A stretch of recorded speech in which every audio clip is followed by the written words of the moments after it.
Welcome everyone to this episode of A Story Always, in which we have the great pleasure of having with us Phil Vecchione. Am I butchering your name? How? It's actually pretty close. I think in the past we used to keep the E on the end of it, but like now it's just Vecchione. Vecchione. So, so we have the pleasure of having with us Phil Vecchione. You may know him actually because he moves around a lot online. So you may know him from the Misdirected Mark podcast or podcast network, which has many shows, and he's a host in some of them, and as well as his work as a game designer. He has worked with companies such as Evil Beagle Games, Third Eye Games, Pelgrane Press, Engine Publishing, and he's one of the designers in Encoded Designs, which has produced some really cool games, like, for example, a favorite of mine, Love and Justice, which is a magical girls game, which I really, really love. Recently, the Kickstarter campaign for Iron Ada. Oh my, yeah, I couldn't possibly. And as well, and in that company, he's producing his new project, which is called Hacker Operatives, which is the game which has been recently released as a ashcan version. We are going to be talking about this game mainly today. So if you have any questions and you are in the chat, feel free to ask them. Otherwise, what I'm going to do is that, Phil, if you call, well, first of all, thanks a lot for being with us today. Oh, well, thanks for having me. This is great. And secondly, if you could give us the quick pitch for Hacker Operative, what is it about, and kind of tell us a little bit about it. And in the meantime, I'm going to send the links to everything on the chat. Awesome. Okay, great. So in a nutshell, this is a game about hydropunk Robin Hoods stealing water from corporations in order to keep their neighborhood alive. And so kind of breaking that down, what that means is that hydropunk means that this game was derived from cyberpunk, but its focus is on water, not data. And you're Robin Hoods, so it's implied you are the good guys of this game. And you're stealing water from corporations, which I think we'll talk about a little bit more about how that comes to be. But the corporations are holding all the water, so you're stealing water from them. And it's about neighborhoods. So it's about the neighborhood that you live in and the neighborhood that you are working to keep healthy and alive. So yeah, let's start kind of unpacking this whole thing. The first question will be, why did you decide to create a game that is centered around water as kind of the primary resource and the motivation for kind of everything that goes on in the game? So yeah, Hydro Hackers has like a little bit of a history. It started off, it didn't even start off that way. It actually started off as a Fate toolkit for cyberpunk. It was a thing that we had come up with on the show that, you know, if we were going to do cyberpunk and Fate, what it would look like. And then like a week later, I was writing all this stuff out, but I also needed to play test it. So I needed a setting. And so I live in Buffalo, New York in the US, which is right on one of the Great Lakes. And we centered our playtest campaign for this cyberpunk game right on the Great Lakes. And in passing, just one of those things like when you're GMing and you just make up like a little tidbit that takes on a life of its own. I made up just a statement that the lakes were covered, that the corporations had covered the lakes because we couldn't trust that much free water, like that much water to the general populace. And that was it. Like I just kind of left it alone. And then as we were developing the rules some more, we started talking about, well, we really shouldn't do something generic. People really like settings. And I was at a meeting with all my other partners from Encoded, and somebody was like, yeah, why don't you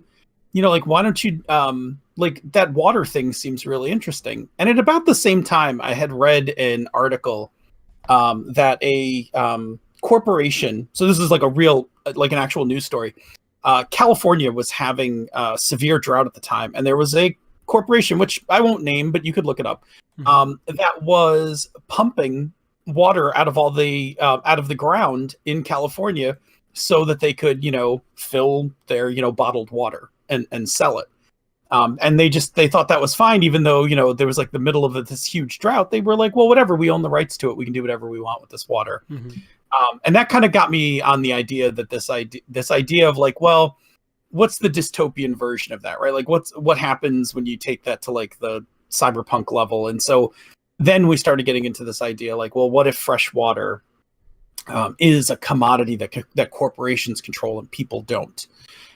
Because in a lot of places in the world, and again, I live next to a Great Lake, so I don't think about this at all. Like I just turn on the tap and drink water, and it's fine. So from there, it kind of evolved. And then what happened was it switched from being a Fate game to a Powered by the Apocalypse game after I had play tested a little, and it was okay in Fate, and I like Fate a lot, but it was I had added a bunch of extra stuff to the game.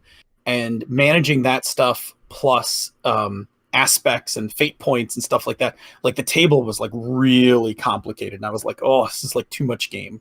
So I switched it to Powered by the Apocalypse. And after that, that's for 2 years, I just worked on the PbtA version of it. So yeah, it's kind of, and then along the way, like I think a month after I started writing it, the news stories about Flint, Michigan had come out as well. And so suddenly it's like, oh, this thing isn't really as much of a sci-fi idea as we wanted. And in fact, actually, as people started talking to me about it, friends in Canada and things like that started telling me very similar stories of corporations that just, were pumping water at their own, at their own leisure and not worrying about the areas around them. So in a nutshell, it's kind of how it all came together. Have you find any other kind of media that treats these similar themes of water and cyberpunk? Yeah, actually there is. And I didn't even know about it. Like I was in the middle of I was like way into designing the game when I was talking to Ken Hite one day, and he's like, so it's like the water knife. And I was like, the water what? So there's a novel called The Water Knife, which is all about water rights and it's in a cyberpunk setting as well, about water rights along I think it's the Colorado River, like so through Nevada and things like that. And I actually started reading it. I never actually finished the book, in part because I was afraid I didn't want to read the book and like start pulling ideas out of it. I wanted to like stay kind of clean. So I have a copy of it. It's behind me. I actually have to sit and read it now that the game's out. But yeah, the other one that people mention, and I actually don't remember the movie very well, but people mention Tank Girl. That there's some elements about water in Tank Girl, and I remember vaguely some images about that. Yeah, but it's like a weird trip. It's been forever since I saw it, so I'm like, oh, I probably should go back and watch Tank Girl as well. But yeah, that comes up a lot. People will be like, oh, like Tank Girl, and I'm like, yeah, I guess kind of. Yeah. And what do you think this focus on water changes about the themes of traditional cyberpunk, and what kind of things, like what theme changes and what stays the same? Yeah, so with water, so I mean, basically, what I did when I first started designing it was like, okay, well, if you do all the cyberpunk things and just replace the word data with water, like you should be able to hack water, right? Like that was the thing that I was really kind of into, was this idea of like, okay, well, how would you hack water? Because in a cyberpunk setting, your decker, logs in and breaks into the system and downloads a bunch of stuff, or clears the way for a team to go in and like, plug in something and download it. But like, how do you do that with water? And so there had to be like a whole thing for how one steals water from the corporations, because water is a physical thing, and you can't just drive it around in the city. Like you actually what you do in the game, what you will do in the game, because I should say that the full hydro hack, because I think we're going to talk about this, the full hydro hack thing is not yet. It's not in the ashcan. It's the piece that's coming in the full game. But what you do is you actually cut into pipes and steal the water by plugging it into by splicing it into the old municipal systems, like the old municipal pipe systems, and then you like steal it from the corporations. And it's interesting the difference because data as a resource is something more higher on the needs pyramid, kind of. But water is such a basic thing. In what way does that affect the way you approach it? Yeah, so the thing that I think probably the biggest piece of the setting is how oppressive the water authority is. So the water authority is the government corporation that manages water, and everything about the U.S., because the setting that is in the ashcan is it centers on the Great Lakes area of the U.S. Everything about the U.S. has to change because of this need. So, like for instance, the Second Amendment, the right to bear arms, is suspended. Because you can't have people walking around with guns looking for water. So everything about the water authority becomes highly oppressive. They run things with an iron hand. There's a fine balance for the water authority because, like you said, it's so low on the needs list that you can't take it away completely because people will just rebel. But you have to provide enough of it so that the majority of people stay complacent. And then it's it's just the little things of how they kind of slight everybody else and favor the rich that makes it like more oppressive. But yeah, there's a subtle hand to it because you can't just be like, well, we're taking away your water, because then people just run out in the streets and go crazy. It's a little more like there's a little more play to that. Yeah, you have to give them enough that they have something to lose, and they cannot just like start cutting heads. Exactly. So the other side of cyberpunk, I guess, will be the technology part, and that's always an interesting question when talking about cyberpunk media and games specifically. The level of technology that is available, like you were mentioning guns, because that affects what kind of things the players are able to do or not. How was the kind of the process of coming up with the technology available? Yeah, so again, because this game came directly from a cyberpunk game, I originally had like a whole thing for cybernetics, like, replacing arms and eyes and stuff like that. And over time, I slowly started to cut that out of the game because actual implants weren't really as important. And that's why the game went from cyberpunk to hydropunk, was this idea of like, well, it's less about cybernetics, but it's still in the future. So there's still advanced technologies. And some of the most notable ones are there are AIs. So there are artificial intelligences of various degrees, from the simple that manages like your phone to the complex, which manage the water flow for various neighborhoods, to the kind of liberated AIs that are like have like thrown off their shackles and like taken off into the net for on their own. So there's those. 3D printing was a big deal. Like 3D printing was, if you think like 150 years from now, 3D printing is commonplace. Like it's like your refrigerator. And for that, like, even though that there's no right to bear arms, one can just print a gun. Like, so the caveat to that is the government can't control what you can print, but they control what you print it with. And so the part of that is that while you can print anything you want, the polymers that you use for it, the water authority has a solution that will dissolve them. So you can go make your own gun And as far as the water authority is concerned, you can shoot each other, but if you turn a gun on them, they'll just hose you down, your gun will disintegrate, and then you're unarmed to their like fully, their fully metallic weapons that will then, mow you down. So there's printing, drones. Drones was a big deal. Think 150 years from now, surveillance drones are huge. People have personal drones for doing stuff. So drones definitely is a thing. And for that, because I just wanted to get away from, to be honest, I just wanted to kind of get away from the idea of propellers and things like that. There is a micrograv drive that handles everything from spaceships that go get water off planet to the, how drones get about in the city. And I guess the other important technology element is the water system itself, which I've seen you go into a lot of details, and it's very important to the game. Yeah, so thanks. I actually I give you all the other technologies and forget to mention that.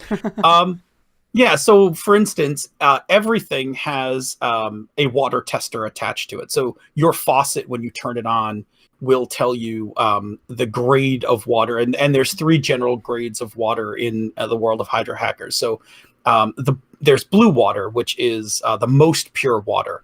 In fact, it's not even naturally found on Earth anymore. You can only get it off-world. It gets mined from both Mars and Europa and transported back to Earth. That's the purest, and it's for the rich. The rich drink blue water. Then green water is processed water. So it's what happens after rich people drink the blue water. That water gets processed and treated into green water, which is what everybody else drinks. And that has a wide range of quality. So it can be like pretty close to blue, or it can actually be pretty close to the last type, which is red water, which is toxic. And red water is used for things like cooling engines and for like water drilling and things like that. Like you wouldn't drink it, but it's still water. And so every person in Hydra Hackers has a like pen that you can just put into water. It'll tell you the color.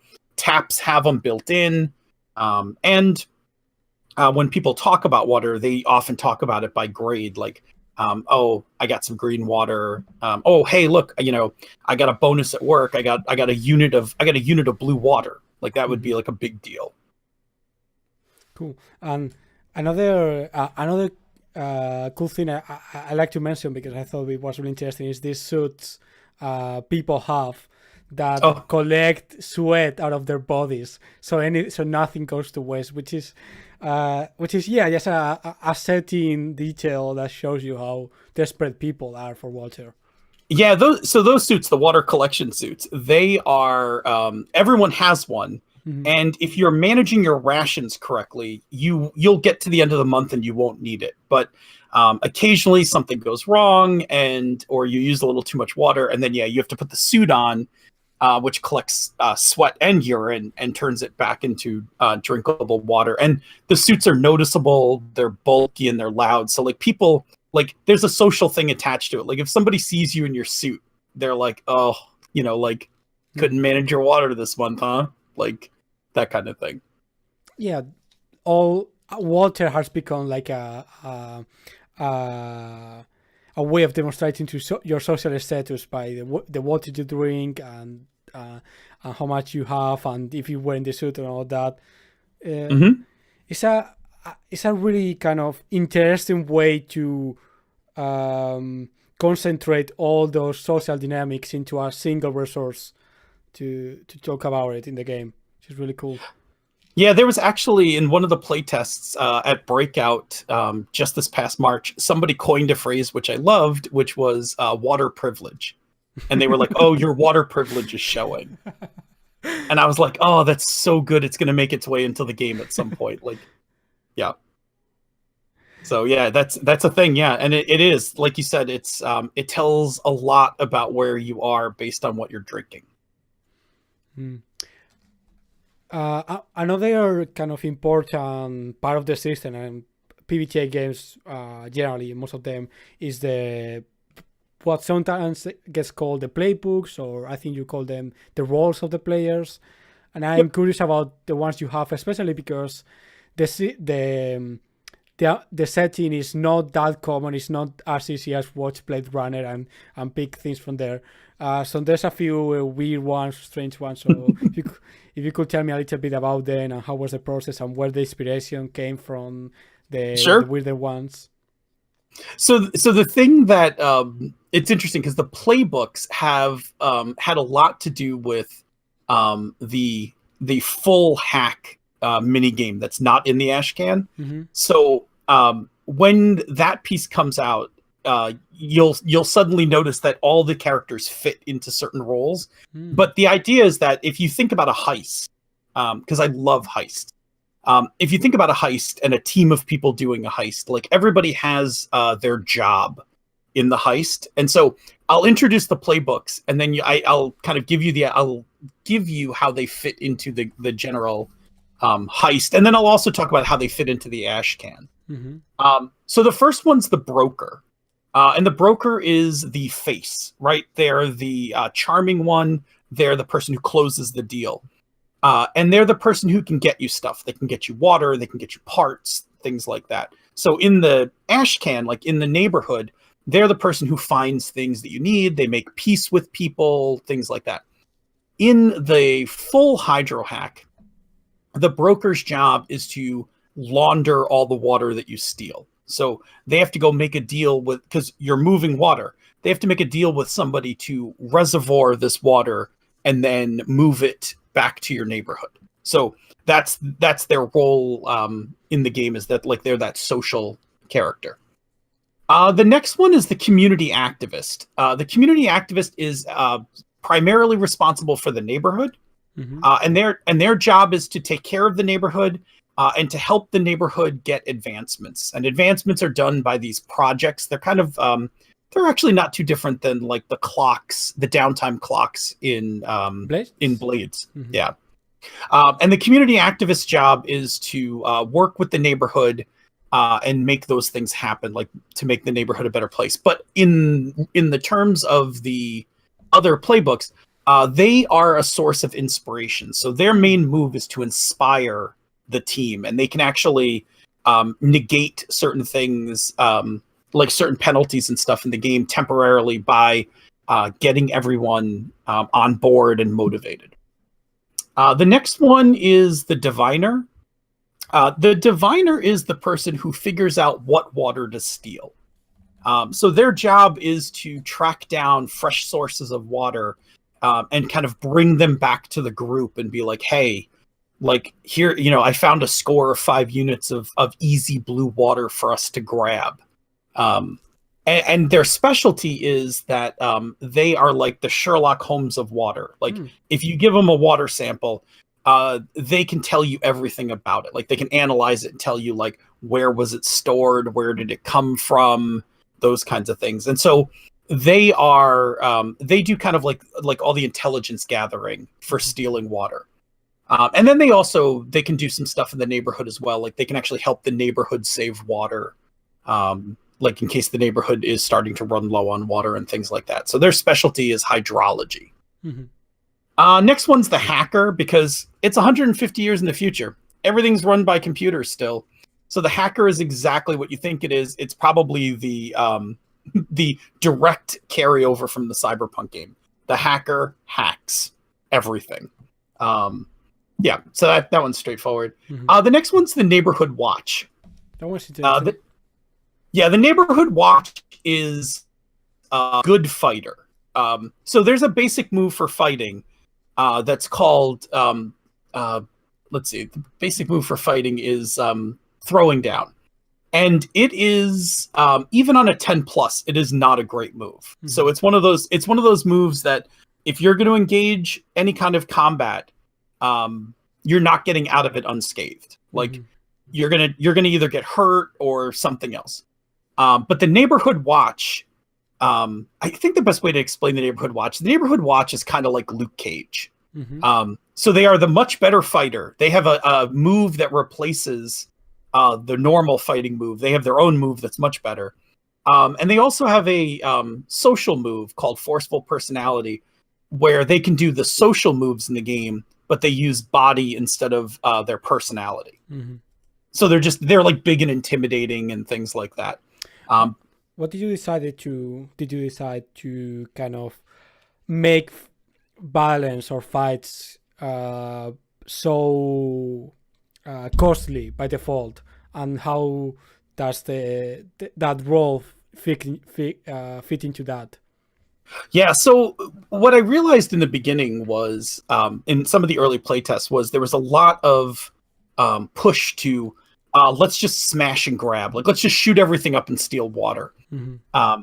But the problem is, like, one, it's kind of difficult, and two, I really wanted to try to do something where the primary function of the game was not to commit violence. Like, the primary function of this game is to steal things and get away with it.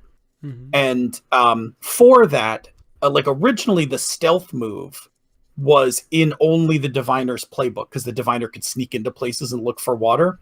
But I took that out of the Diviner's playbook and put it into the basic moves so that everyone could sneak around. Mm-hmm. And so, yeah, I really just wanted to get away from the idea that you could fight your way out of this problem. The idea is that the Water Authority has way too tight of a grip for you to start just shooting things up. And so you can always resort to violence, but there's a cost.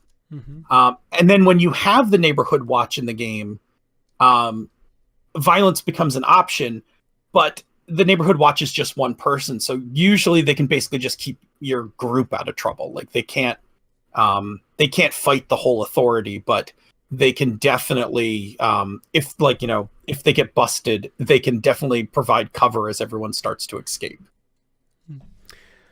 Do you think that that's kind of an interesting way of framing the fight against the corporation that is a little bit different from most cyberpunk games, where you hack and slash your way into the revolution or whatever?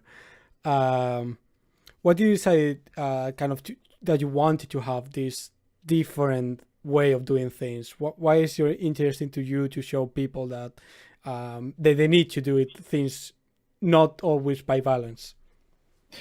Yeah, I mean, I think part of it comes from I think right directly from that cyberpunk, because I played a lot of Cyberpunk 2020, and I played some Shadowrun and stuff like that. So I was pretty comfortable with, I shouldn't say comfortable, I was pretty used to, like, oh, have a problem, let's just get bigger guns and solve it. Oh, we just need more cybernetics. Like, that's what the problem is.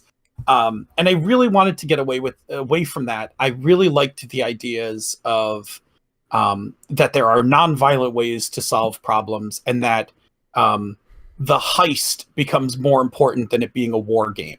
That setting things up socially and stealth and guile and things like that would save you. I also wanted it to be like, because if you could fight the Water Authority, people would have already done it, right? Like, people would have already had a revolution and seized back the water. So you just can't. Like, that's part of the conceit of the game, right? Like, the Water Authority is in control and has a grip on everything. So you are scurrying underneath them to keep things going. So yeah, that was that came out of some playtesting, but it started in the beginning because playtesters were like, I'm just gonna shoot this guy. I'm gonna shoot this guy. I'm gonna shoot this. I was like, woof. I'm like, yeah. I'm like, we could do that. Like, or we could, we could go the non-violent route. And it's actually interesting because I have run a lot of playtests, and combat is a rarity. Like, you can go a whole session and do a lot in a session without everyone having to start fighting everyone. And that was part of the reason why the Neighborhood Watch got the Forceful Personality move, was that in the beginning they didn't have it, and they would get added into the game and all they could do was fight. And then no one wanted to fight. So I was like, oh yeah, they need a thing where they can be social.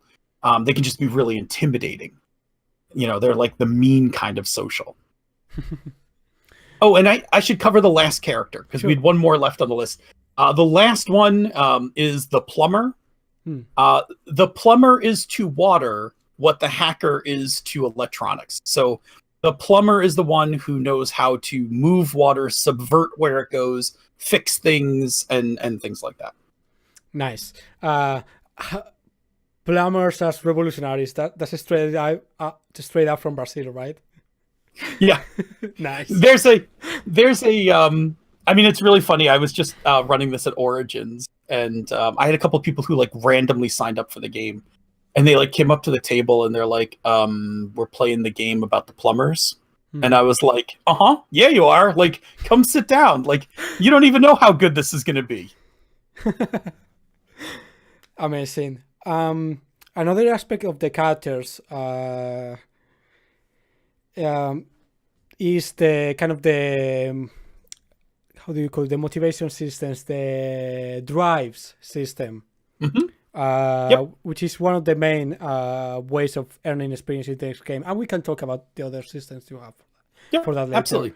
But in this game, well, if you want to explain us quickly how drives and fulfillment work quickly. Sure. Yeah, absolutely. So the way I always tell this to people when I'm running the game is that drive. So here's the thing: being a Hydra hacker is a deadly occupation. The Water Authority won't necessarily arrest you; they may just kill you if they catch you. So the question is, why do you do this? Like, why do you risk your life to help out your neighborhood? Like, what's your motivation? So what I do with Drive is it's open-ended, and you just pick the thing that you're fighting for. Like, why are you risking your life? And so some people do it like I have a lot of people who've played hackers are like, I do it for the thrills, and I'm like, okay, that's fine. But people have done things like Senda, who was one of the original playtesters, and she's the developer on the game. She had a sister who was in the hospital, and there was sometimes not enough water for her. So she was hacking water to make sure that her sister, who was in a coma, had water. Other people have done it because they've had kids or lost a family member in water riots, or because of a bad batch of water. Some people just want to tear down the Water Authority. But yeah, so drive is the thing that makes you risk your life. And then what fulfillment is fulfillment's a little sentence you write that when you do this thing, so if we look at like Senda's drive, when I get my sister extra water, I get an experience point. And so you can get that once per session of the game. And it's a way to get that bonus XP, but it makes you then fulfill your drive. Like you need to actually go do the thing that you said.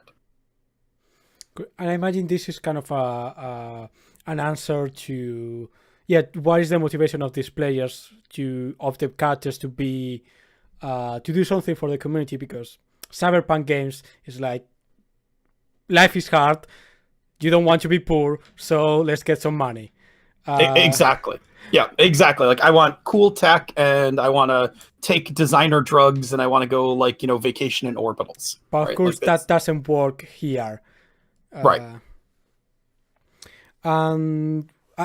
Something they are asking in the chat that I was meaning to ask anyway, because it's a really cool part of the game we have mentioned already, is the neighborhood around which most of the game takes place, and is one of the main focus of the game. You are trying to help your neighborhood, bring them water, help them develop, and that kind of stuff. So could you tell us a little bit about how the neighborhood system works, and why you decided to center the game around it? Sure. So the neighborhood is its own playbook. So after you've made your characters, you actually take a playbook and you make your neighborhood.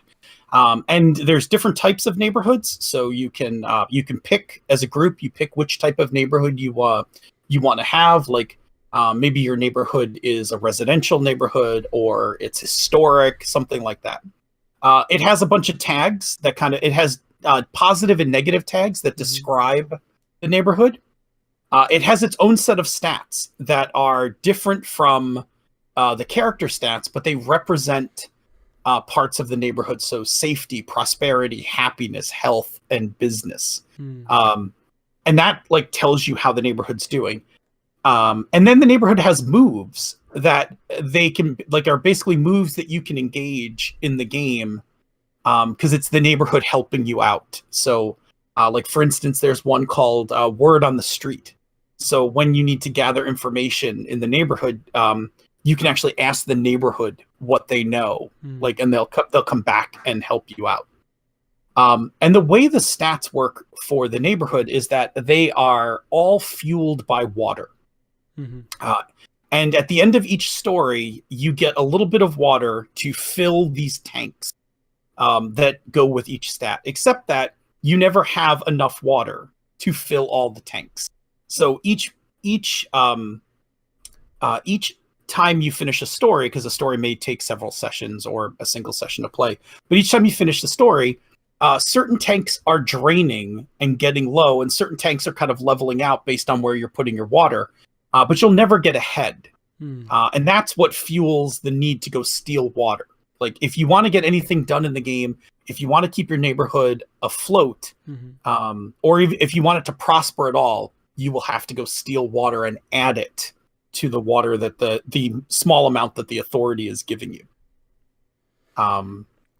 Yeah, so that's the neighborhood, and when I run it for one shots, like we don't really do the neighborhood playbook because it actually takes a little while to set up. But when you're doing a campaign, you build out the neighborhood. I borrowed a thing from James Mullen's The Hood, which is a game I loved, where you actually draw a map of your neighborhood. So you draw a map and actually put locations on it. So these are the places that are important to our characters, and that map grows like as you play the game. Nice.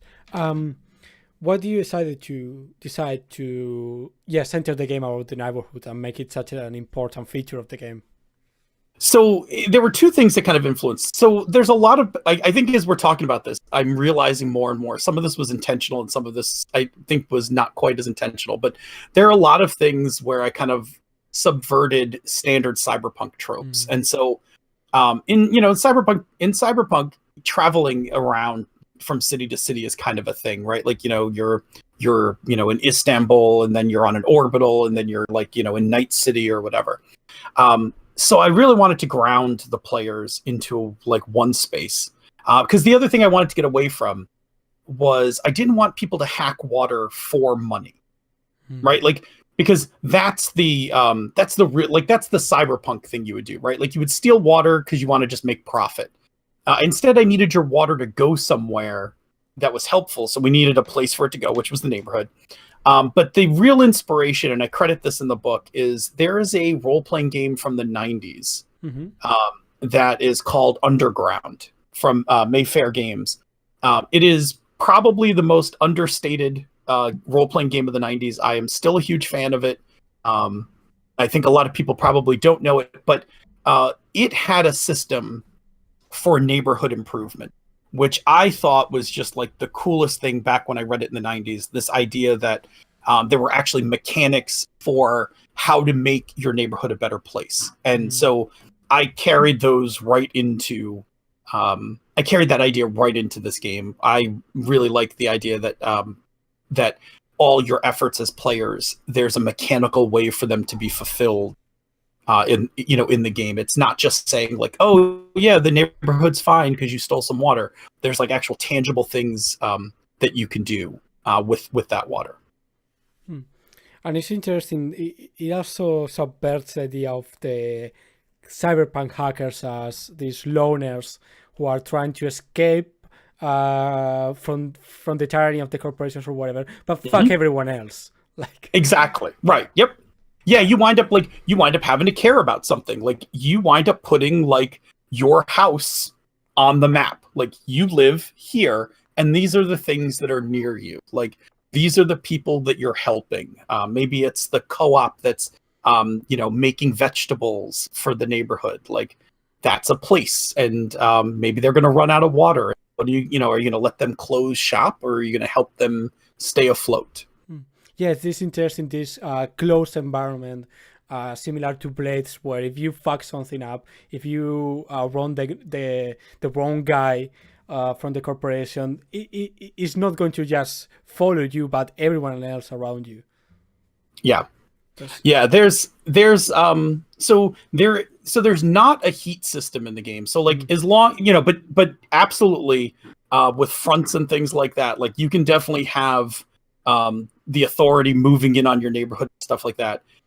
There's also a thing like if the neighborhood quote dies, right? If the neighborhood is taken out, the water authority takes it over and gets it back up on its feet. And it's brutal while they have control of it. Like everything is harder for you while they're in control. Yeah. How do you how do you foster this relationship between the player characters and the neighborhood? This feeling of a genuine relationship, not just a utilitarian one.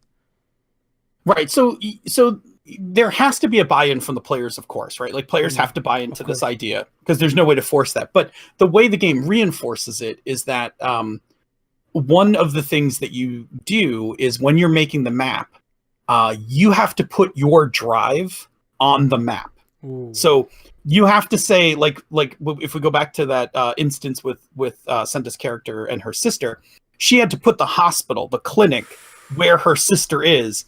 It's on the map. It's a place. Like it's a place we can go to. And if players get creative, they can start overlapping it. Like there was one character in that playtest who had a friend who was a nurse, and they put the nurse in the same clinic, and now there's an extra layer of those characters being tied together and all of those things. So yeah, so having to put your drive on the map, even if your thing is thrill seeking, you still have to find a way to put it on the map. Like maybe it's a place where you go and brag with other hackers, like it's a bar, things like that, but it still has to be an actual place. Yeah, and that's really interesting. I really like the idea of that, how it integrates with the rest of the cycle of the game, the neighborhood and all that. Integrates the character really nicely with the neighborhood. That's really cool. Thanks. One question we got from the chat before we move on to other things is I want to find it so I can say it correctly. How do you facilitate the hacking of water in the ashcan? Because we still don't have the full the full hacking subsystem. Yeah. So how does it work right now in the ashcan? So in the ashcan, in the GM section, there is actually a section that says that addresses this, because I did want to make sure that there was a way to do it. And so what you'll do is you'll actually run a session. Well, there's two ways. So if you need just a little bit of water, like a few units of water, there's a move there's a move that's called Boost Some Water, which is kind of a take on Dungeon World's Perilous Journey.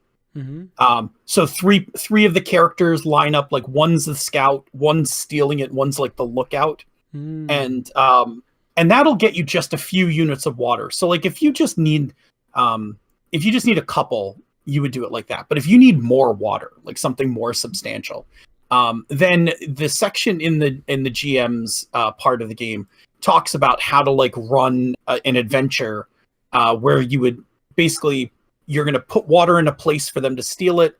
They're going to have to like break in, bypass security. They may have to hack a few things. The plumber's going to have to do a few things, and then get out. So you would just do like an adventure-based session or two for stealing that water. And that water would score, like the GM can decide that'll score you between like 6 and 10 units of water.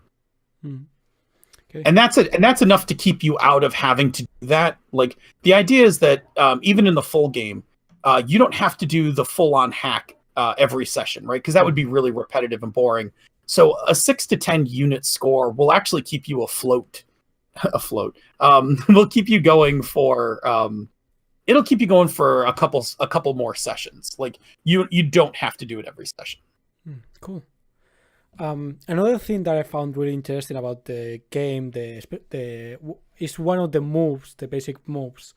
I think it's called Give Water, something like that, which is a move to give water to other people, but it is tied, related to the development of relationships among people, and you get to know people better thanks to that move, and relationships develop thanks to that. So yeah, could you tell us a little bit about it, and why did you decide to tie up the exchange of water with relationships, and how does that affect the relationships in the game?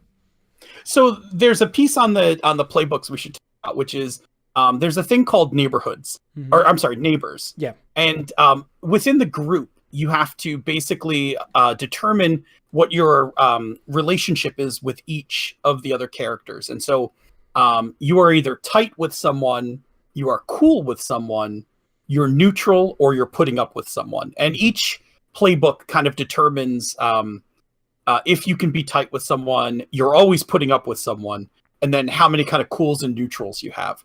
And that plays into the help mechanic. So when you want to go to help someone, depending on how tight you are with them, determines how well you can help them. And it also plays into another move called work as a team, when the whole group takes one move like together. And that all has to do with how you get along with each other.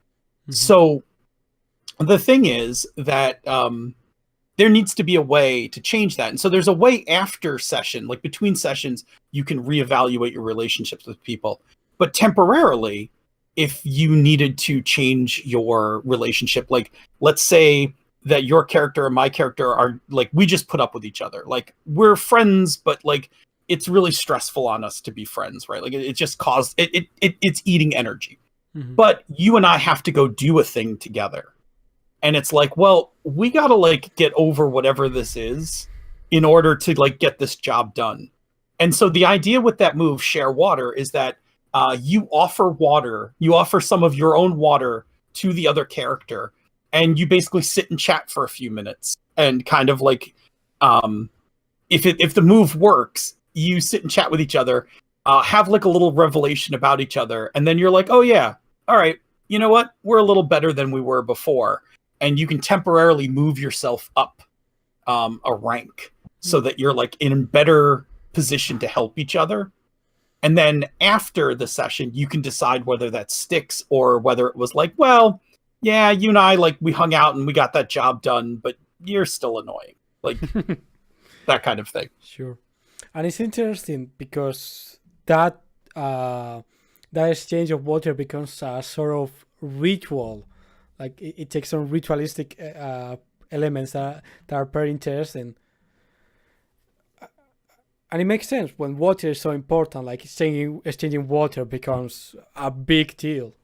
Yeah, like if I, like if in this world, down and give you a cup of water, like I'm giving you something really rare. And if I have really nice water, like if I have blue water and I give you a cup, like that's like that's a big gesture. Like that's I'm really trying to. Oh, sorry. I think I lost you for a second there. Yep. Yeah, I think we froze for a second. That sometimes happens to me. Yeah. So yeah, just the idea that it's so rare that giving out water is a pretty grand gesture. Yeah, like I could imagine people getting married and exchanging like blue water and that kind of stuff. I mean, imagine like a marriage, like probably both families have to come together and kind of chip in water from their from all their rations to make sure that there's like enough water for guests and things like that. Yeah, that's really, really interesting.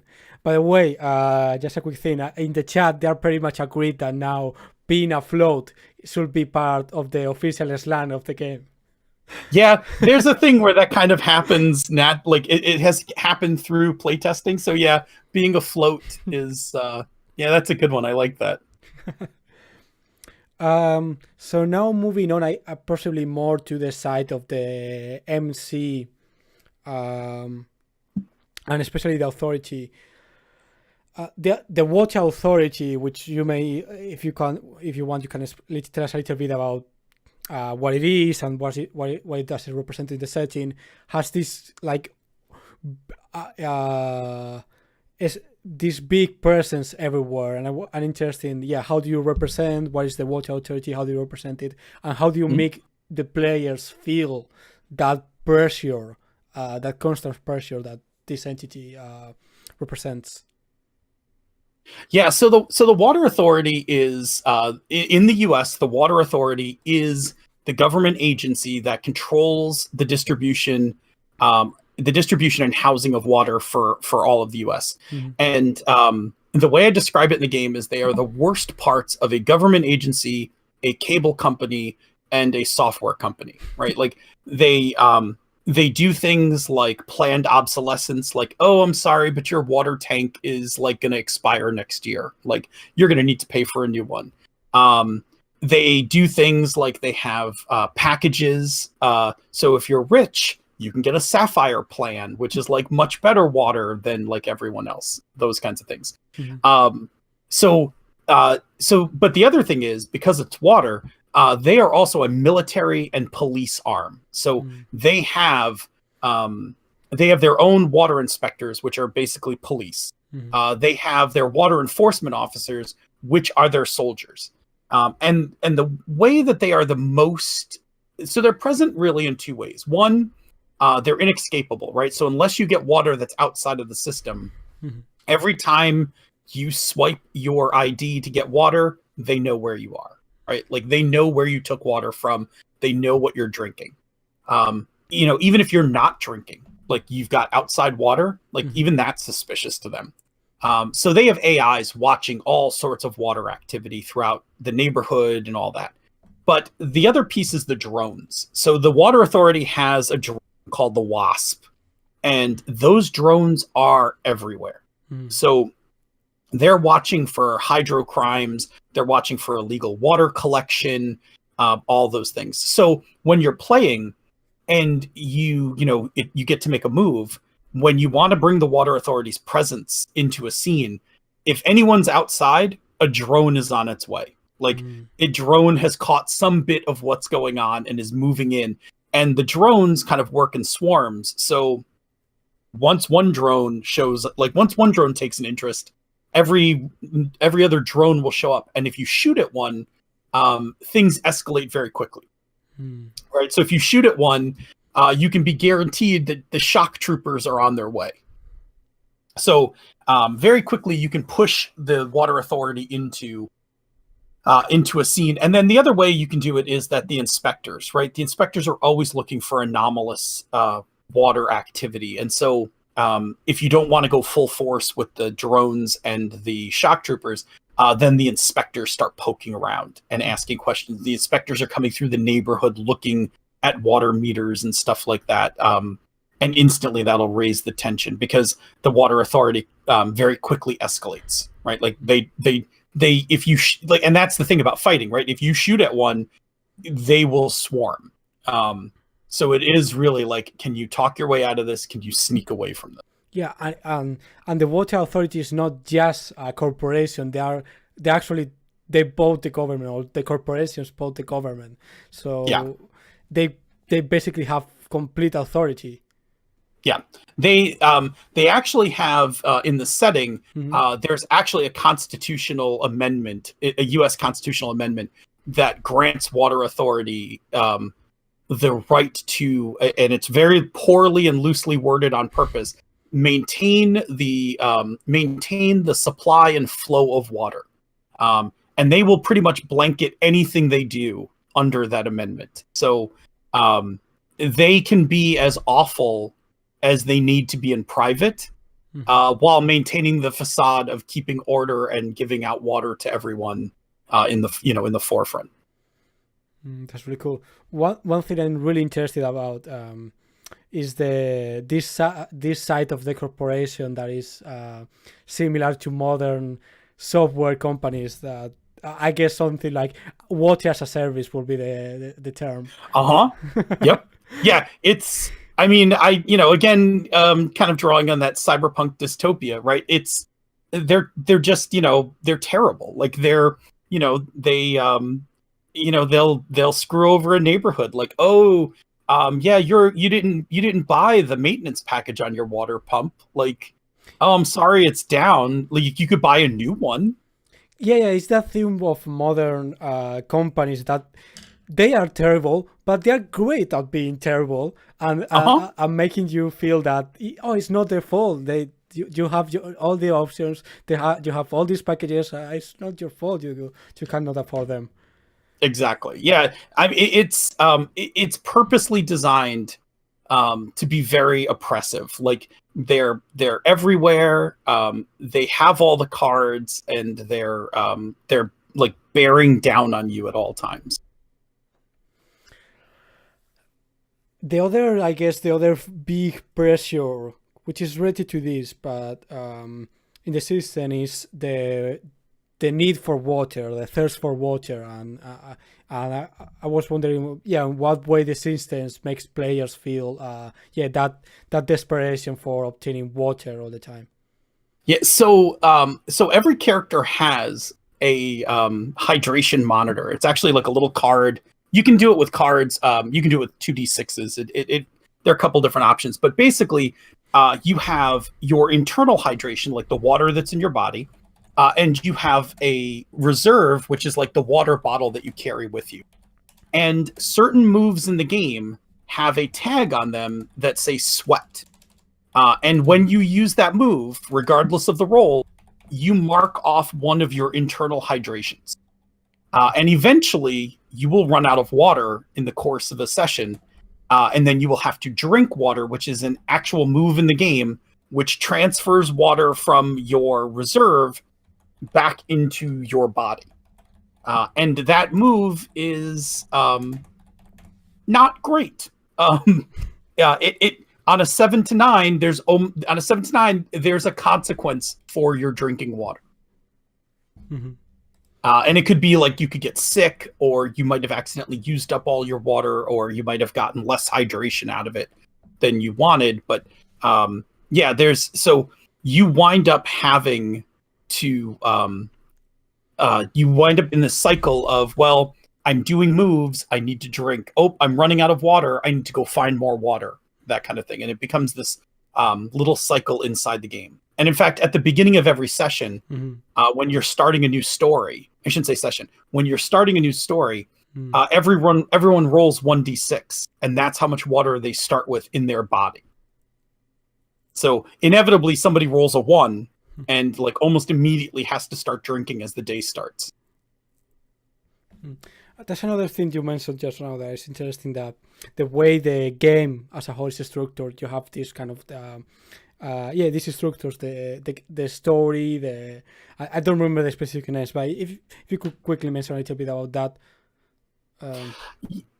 This is a thing that actually podcast was kind of breaking down what the units are of this game, right? So the smallest unit of the game is a scene, right? Like we have a scene together. We have a session. A session is like from the time that we get together to play the game till the time that we leave. And then the next one up from that is story. Like the most important story is a start to finish story. Like what are we doing in the game? And so a story can fit inside a session, or a story can take multiple sessions. But what happens is when you complete a story, there's a bunch of things that happen in the neighborhood, like the maintenance stuff. Like we talked about those water tanks. Those are all triggered every time you complete a story. So you do your session stuff, but then at the end of a story, you do experience, you do the neighborhood stuff, and then you kind of get ready for the next story coming up. Cool. I'm talking about that. How does the neighborhood evolve and changes with water and all that? Could you tell us a little bit about that? Yeah, so the neighborhood doesn't get XP like characters do. When you want to get an advancement in the neighborhood, you do a thing that's called a project, which is you have to gather up 6 units of water and put them onto this project, which then becomes like the Blade's clock, but in reverse. Like you fill it up, and then you have to empty it. And emptying it is basically the effort that people are spending to get this thing done. So, like, for instance, you may want to change one of your tags. Like, maybe you have a negative tag in your neighborhood that's dirty, right? So your neighborhood's known for being dirty. The streets are full of trash. Things are run down. And the neighborhood, like, as the neighborhood, you might decide, like, well, we don't want to be dirty. Like, we'd like to get rid of that tag.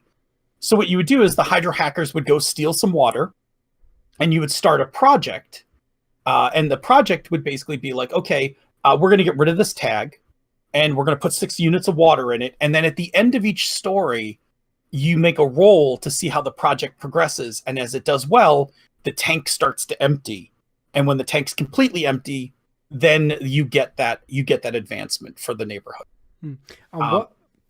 What does those advances mean for the neighborhood and the players? Sure. So some of them are simple, like you can increase the maximum stat you can have in any one of the neighborhood stats. You can unlock another move, so the neighborhood could do more things for you. You could also increase the water allowance for the neighborhood. Mm-hmm. So you could basically take, like, maybe you've done a water conservation project, and now instead of getting your 3 units of water at the end of every story, you get a 4th one, which will actually make things a little easier. You can, later on, there are some advanced renovations where you can actually change the neighborhood type. Like, maybe your neighborhood was a sunset neighborhood, which was like a neighborhood that was kind of on its way out. But you could change it now to a pioneer neighborhood. Like, suddenly there's like a renewed interest in this neighborhood and people are like moving into it. And then, you can mess with the tags. Those are pretty much all the things you can do with it. I guess that allows the players to feel that what they are doing is has a purpose, that it has a real effect on the people, on their lives. Yeah, absolutely. And every time that you project, you have to go to the map and put a spot on the map where this project is taking place. Yeah, and as time goes on, you start seeing, like, all these things you help build start to appear, which I think can be really nice. And possibly in relation to that, my next question will be, with all these things we talk about, this huge corporative operation, this thirst for constant need for water, where do you think players can find hope in such a harsh setting? Yeah, I think that's really important, right? Like, there needs to be hope when you have that kind of dystopia and that kind of oppression. And so I think it's the things that you get to do for the neighborhood, right? Like, I like, getting rid of one of those, like getting rid of the dirty tag means that when we describe the neighborhood, we stop talking about the trash in the streets, and we start talking about how, like, things are clean and stuff like that. And maybe you got rid of or you added the safety tag, and now, or you upped your safety rating, and now kids are playing in the evenings, right? Like, they're not, like, their parents aren't making them come in or only play inside. Like, kids are back out on the playground and things like that. And so it's those things. It's the way that you're putting your life on the line to make the neighborhood a better place. I think that's really important. It's maybe something that cyberpunk hasn't explored until, well, traditionally, at least until recently, and I'm now seeing with your games and a few others, like Sync by Kira Magran, there's something like that as well. And I really like that kind of approach to show people, like, a different way to fight the corporation, the discrimination that is not just get some money and get out. Right. I mean, I think that was a very 80s. I grew up as a child of the 80s. We all thought that there was just be a nuclear war, that, most of us would just be wiped out anyway. So cyberpunk winds up as this, like, really nihilist idea of the future, that, like, I'm just going to get my own money, right? It's capitalism out of control. I'm going to get my own money, and I'm going to, live fast, and, live fast, die young, and have a good looking corpse, right? But then none of that happened, right? Like, we didn't wipe ourselves out. And so I think this, like, next round of cyberpunk starts to be more about, like, well, how do we actually get past this dystopia, right? Like, or how do we live inside this dystopia? And I don't know. I think right now that's probably culturally pretty relevant, right? Like, how do we resist and how do we survive in, kind of oppressive and hostile times? Yeah, I think that's something that resonated with me a lot about this game. I don't know if in the chat you have any other questions, but I'm going to start with kind of my typical 3 questions. Before I forget, you've talked a little bit about it, but what sort of things are we going to get in the complete version of the game? What can we look forward to? Sure. So the main one is going to be the hack, the Hydra hack mini game. Mm-hmm. There have been a number of people who've played versions of it at different playtests and conventions and stuff. I can tell you really roughly, it's a mix of role playing with some board game elements. There are these cards that represent the water, and you basically do all this role playing to set up the hack, and then you get this string of cards that represent the actual flow of water. And you're trying to get all the blue and green ones without getting the red and the tracers. And it plays out like you get to make moves and move cards around in the flow of water. Mm-hmm. It comes out really well, but it's got a lot. It's pretty solid, and I've played it a bunch of times, and I'm comfortable with it. But how to there's like a whole chapter that needs to be written, like several chapters on how you set them up, how you design them, and all that stuff. So that's the main piece. There's also a pretty extensive gear section. Not so much as in lists of gear, but more like gear is basically a set of tags.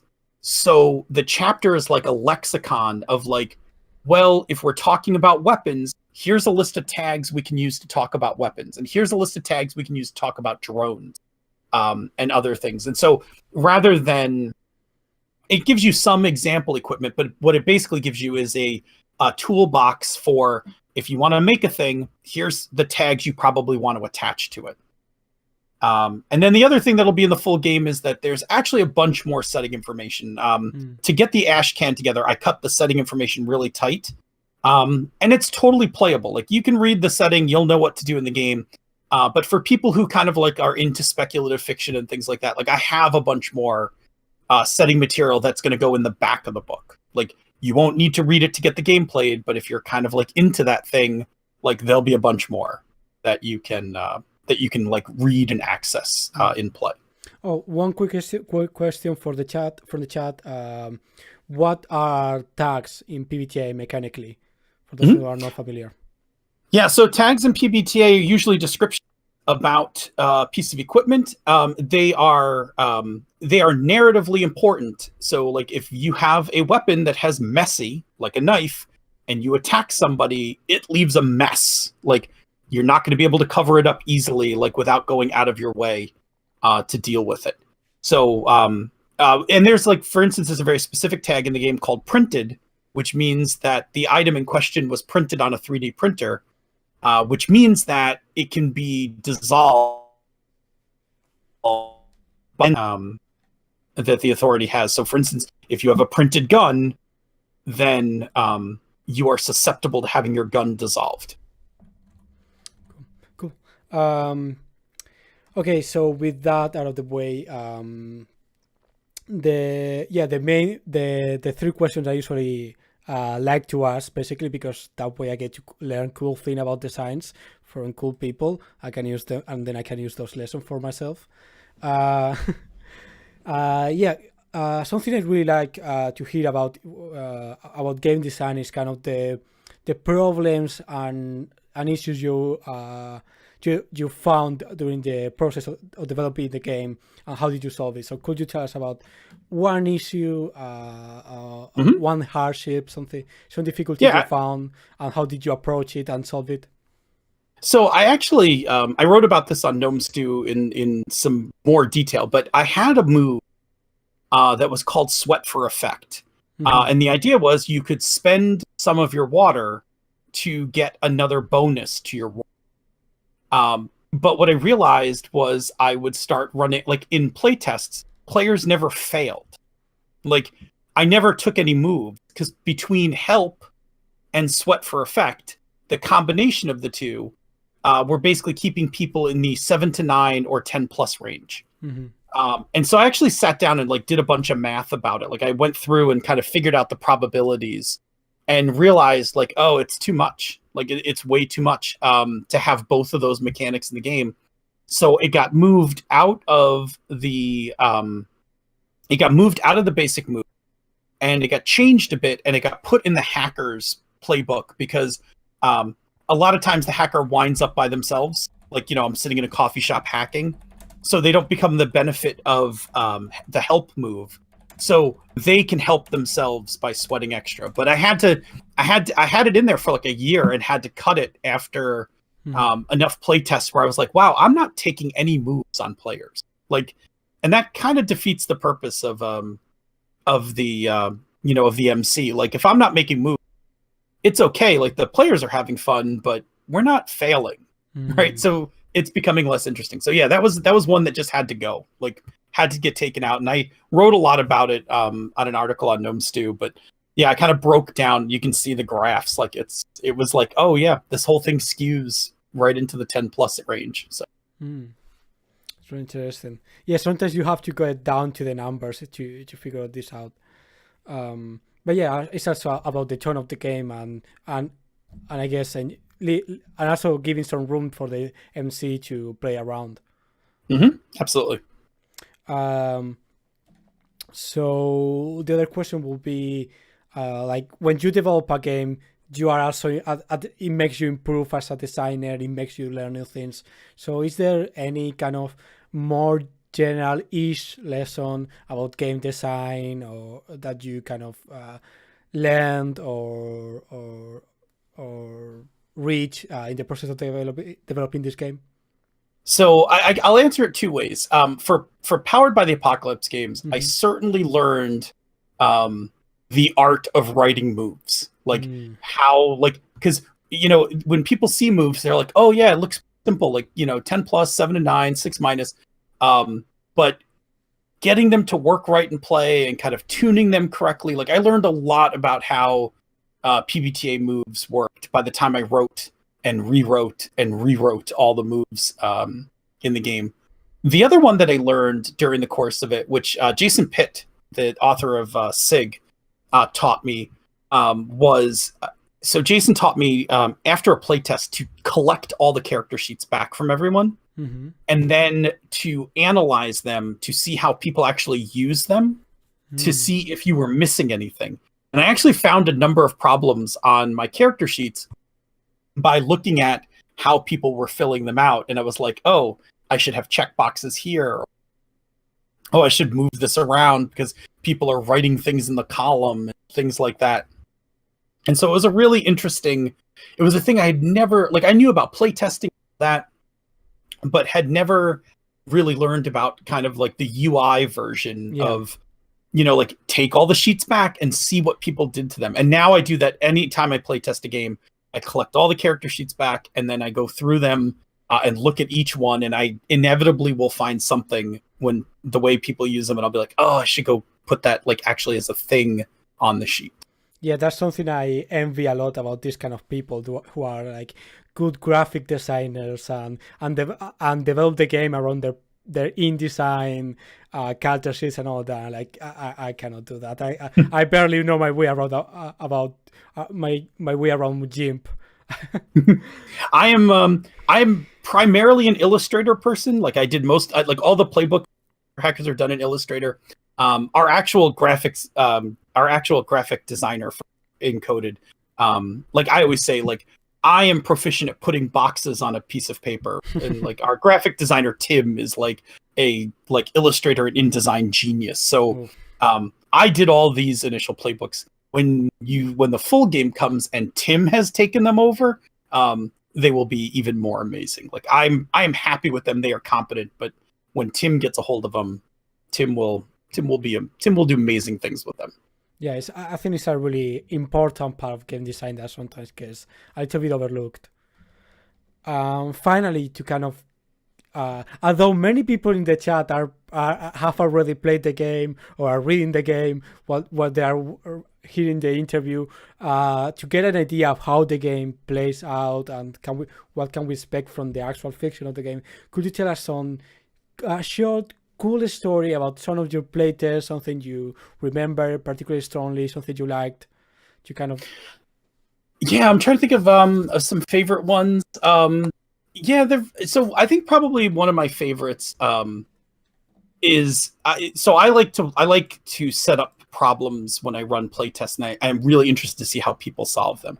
And there have been so one playtest that I do pretty frequently is called Busted Main, and it's about that. I think I mentioned it earlier. It's about this co-op, and the co-op's plumbing breaks, and they're out of water, and you need to save them. And this one particular playtest, the players decided that where they should get the water from was from this ritzy hotel and casino, because the casino had like pools and fountains, stuff like that, and they just like it was such a slap in the face to them, like being so water poor, that they were like, oh yeah, we're totally stealing this from this, like we're stealing all this water out of this casino.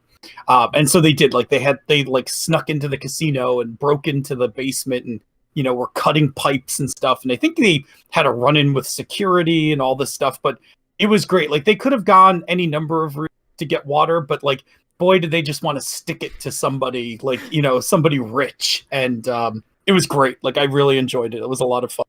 Yeah, and I imagine in this game there's many opportunities to show, to make players angry just for saying, oh, he has a pool. Oh, motherfucker. Yeah, there was another one of those things that got created one day was somebody was like, oh, like this rich guy, he has a mystery tank, right? Like he has a water tank of good water that he keeps for his mistress. And it was like, oh, like, yeah, like everybody hates this guy, right? Like we're all on board, right? Like we're going to screw this guy over now. Yeah. Amazing. That's super cool. Anyway, I think that's about all the time we have for the interview. But awesome. Thanks a lot, Phil, for being with us today. I'm really thankful, and I really love this game, and thank you. And I can't wait to try it out, and get the final version.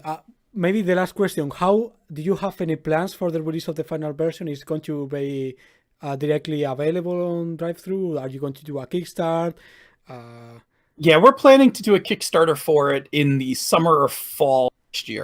Like we have a couple more games to put out on Kickstarter after we finish Iron Edda. We've got two more planned to go.